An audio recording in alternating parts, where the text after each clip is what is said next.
What's up, everybody? Welcome to Podcast Now. I'm Alex, and in this video, I want to talk about the review scores for Demon Slayer, the Hinokami Chronicles 2. They came out today, as kind of expected. Obviously, the game comes out in a certain form of early edition, right? Tomorrow, based off of what edition of this game you actually get. Some people will be jumping in, within the next, 24 hours. Now, first interesting thing is only 13 sites got reviews for this game. A couple influencers, but for the most part, very, very few people got in to play this game early from the publisher, right? And that can sometimes go a couple different ways.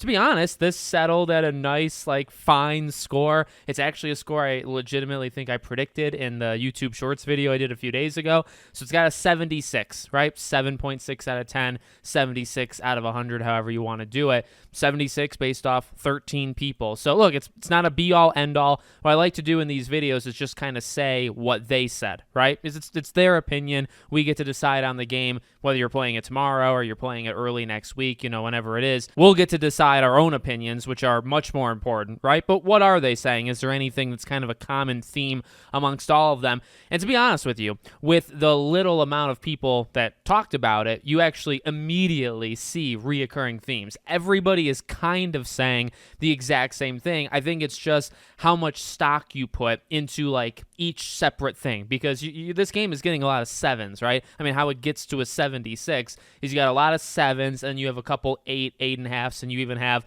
I think IGN France gave it a 9, right? So that's kind of the blend there. And I mean, the positives are pretty much the same across the board. Again, it's just how much you value the positives. This is a gorgeous looking game, everybody's saying, right? And that's the thing with Cyber Connect, that you fully expect that they're going to do it generally very, not exactly one-to-one, but they're going to do it pretty darn well in terms of trying to copy, and they're going to make it look like the most beautiful thing you've ever seen in your life, right? It's pretty much their MO. It's not a bad thing. In fact, it's a very, very good thing, right? So that's present in this, and the extra content is something that I saw reoccurring in all these people's thoughts, that, the pacing of it, it kind of ends in a little bit of a slower way because it's the training arc, right, as the third arc. So you actually face a lot of high things and high demons or whatever, the boss fights. They're more first 2/3 heavy, and then there's mini games and there's things to try to pad the third arc, but maybe that's a little bit weaker. But a lot of it is what we expected, or at least it's what I expected, right?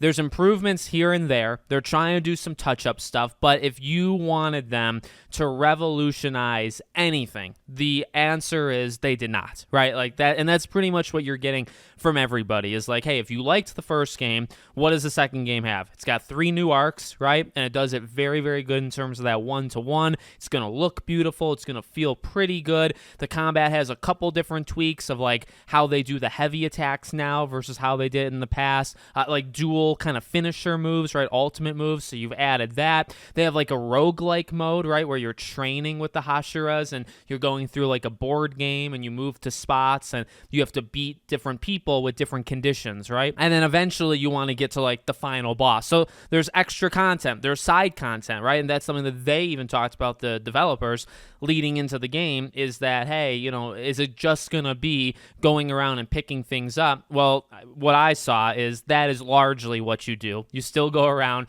you still collect the same 2 or 3 collectibles. They're just as obvious as they were in the first game, but they do try to sprinkle some side stuff in. Now, this is actually where some of the divide actually was. I saw some of the lower scored sites talk about, well, the missions are 5 minutes.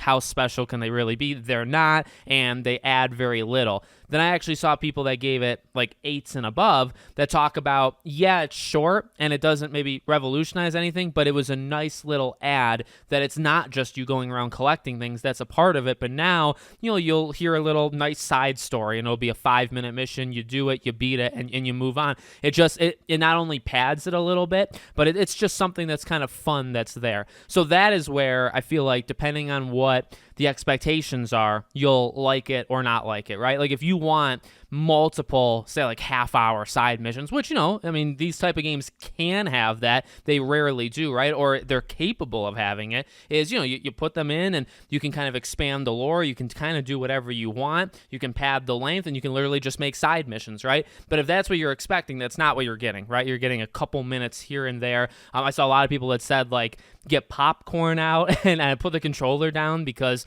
there are some very long cutscenes. To be honest with you, I just replayed the first game like 2 weeks ago, and I was even surprised having, I played it when it first came out. I forgot. I mean, at times, especially second half of the game, you can put that controller down, especially like the train, like the last arc of the game. My dear God, I mean, you could go through maybe half an hour and put that, which, but that's kind of what you're signing up for, right? You're signing up for a very pretty recap of the anime and the manga, and you can play it at some points and other points, maybe an even amount of time, you're not going to be playing it. So, again, I think it's just expectations. It doesn't mean they shouldn't improve. They absolutely should, but it sounds like there's improvements here and there. We knew about the roster increase. Everything that was said, we kind of knew. We knew, at least it seemed like, the gameplay was going to get very small tweaks, but probably for the best. And that's the case. It's not amazing. And this is something I probably will end up saying even next week when I play it. I've said this a while, and you're seeing this in the review. I think there's more we can give with this genre. That's just not happening. And I saw that. I saw the combat's fine. Like, there's nothing wrong with it. But it's just we've gotten it before, and there's not a lot of improvements done to it. So, things like that. I mean, I'm still excited for it. I want it as a recap thing. I'm going to be watching, the movie that comes out in September here in the U.S. Like, I just replayed the first game, so now I'm recapped there. Now I want to recap this, and then, I'll be ready for the movie. So, I have my own kind of reasons for why I'm getting it. I wasn't expecting it to be like the greatest thing of all time, and a 76, totally cool. So let me know what you guys think in the comments. Again, I'll be covering it as soon as possible whenever I get it. I'll be doing my own review on the channel. So let me know what you think. Make sure you're subscribed to the channel, bell icon turned on, and I hope to see you all on the next one.